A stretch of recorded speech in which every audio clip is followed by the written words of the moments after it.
Wars The Last Jedi, it is here. Star Wars Episode 8 is upon us. So let's talk about it. All I'm gonna say about Star Wars The Last Jedi, or Star Wars Episode 8 The Last Jedi, is it takes place right after The Force Awakens, and we continue to follow Rey, Poe, Finn, Kylo on their adventures. Leia's also in it. Luke Skywalker is definitely in it. If you've seen the trailers, you know he's in it. And they go on an adventure. That's all I'm going to say.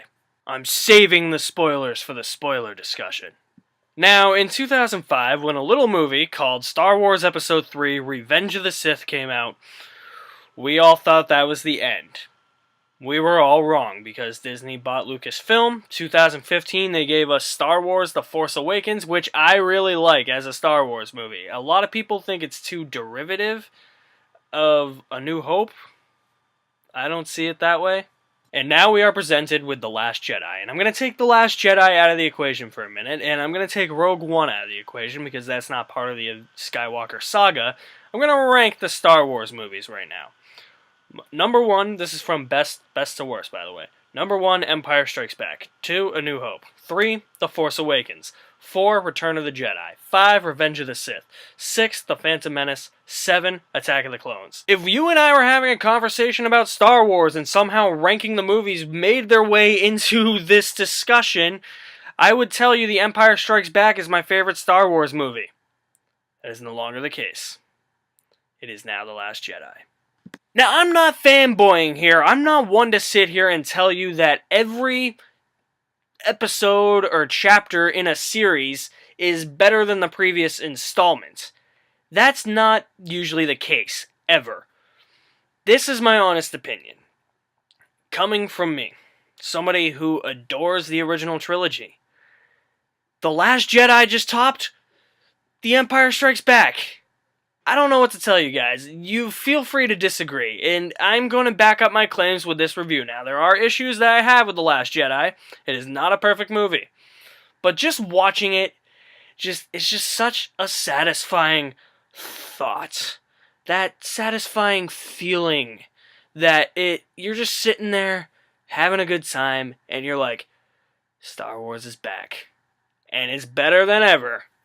What makes The Last Jedi work so well? Well, Mark Hamill as Luke Skywalker. Mark Hamill gives his best performance I have ever seen him give in this movie. And Luke Skywalker is even more tortured and broken than we have ever seen him. Now, it's really interesting that you can see how much fun Mark Hamill's having while playing Luke Skywalker in this movie, because he was really not on board with the direction writer and director Rian Johnson was going with Luke Skywalker in this movie. He's like, I don't know about that. But Mark Hamill played it to a T. Best performance I've seen Mark Hamill give. The rest of the supporting cast, Daisy Ridley, John Boyega, Adam Driver especially. Adam Driver is really good in this movie, but they're all really good, and they all mesh together so well. Oscar Isaac as well. These characters, I love these characters. I loved them in The Force Awakens. I loved when they were introduced in The Force Awakens. These are great characters to introduce to a new generation of Star Wars fans. Combat in this movie, right off the bat, awesome. The aerial space battles, amazing. The ground stuff, amazing. Watching this movie, I thought these were some of the best action sequences incorporated into a Star Wars film in a really long time. Brought a smile to my face. And a lot of these sequences, jaw-dropping. There is one that literally made my jaw drop. It was so amazing. You'll know it when you see it. I'm not going to spoil it here. I'll wait for my spoiler discussion. I sat there on the edge of my seat watching that scene. It was amazing. So well choreographed in that scene, too. I just couldn't believe what I was seeing in that moment. I was like, this is so different for a Star Wars movie. And it just caught me by surprise as to what was happening. And what was happening was just like, holy fucking shit! I mean, holy fucking shit in excitement, not holy fucking shit in anger. Assert your true feelings, young Skywalker.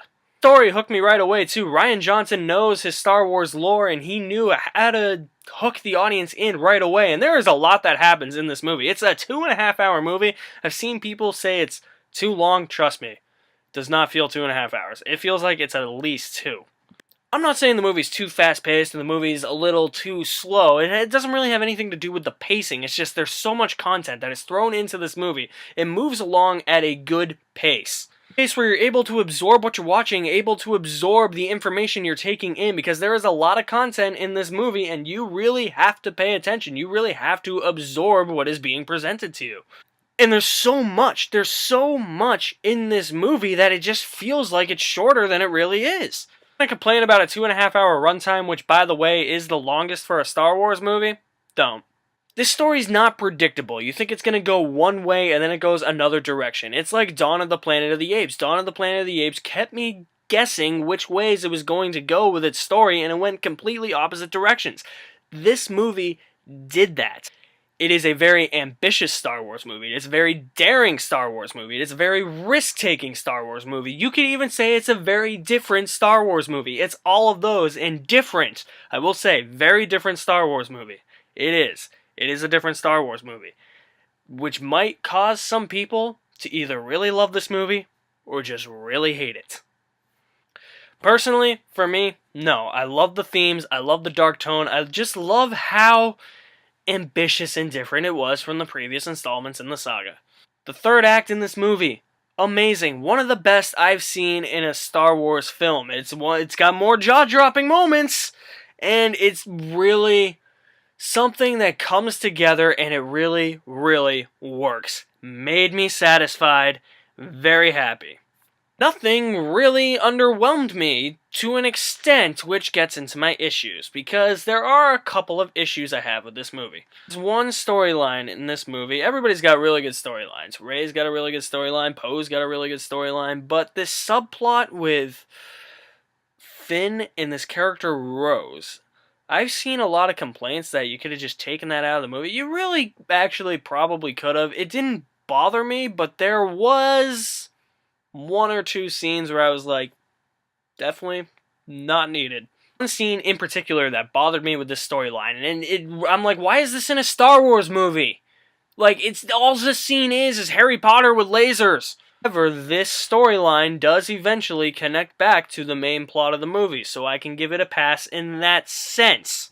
And I'm glad Rian Johnson did connect it back, and that it was actually relevant, because a lot of these subplots in a lot of movies are left hanging out to dry. In that sense, yeah, I can give that whole subplot a pass. Even though Benicio del Toro was not needed either. Just throwing that out there. However, what I can't give a pass to is Captain Phasma, because she continues to be wasted potential and does jack shit yet again.